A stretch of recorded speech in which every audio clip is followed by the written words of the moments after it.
Hello guys, today I'm going to tell you about that PoP Planet token. Now before we start the video, let's share my legal disclaimer. This video is only for educational purpose. Do your own research for the investing. According to the white paper, PoP is a consumer reward platform that uses AI to analyze on-chain user behaviors, then provide a decentralized user identity protocol to dynamically tag users, seamlessly connecting them with tailored the apps while enabling precise privacy first audience targeting for developers. PopPlanet is a Web3 platform empowering creators and communities to monetize influence through decentralized identity, tailored the app connections, and tokenized rewards.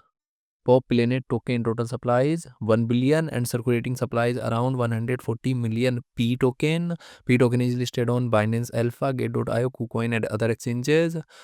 If I share my opinion with you, then this project up to 80% chances is that it is a legit or good project. So guys, don't take my opinion as a financial advice. Do your own research for the investing. Thanks for watching.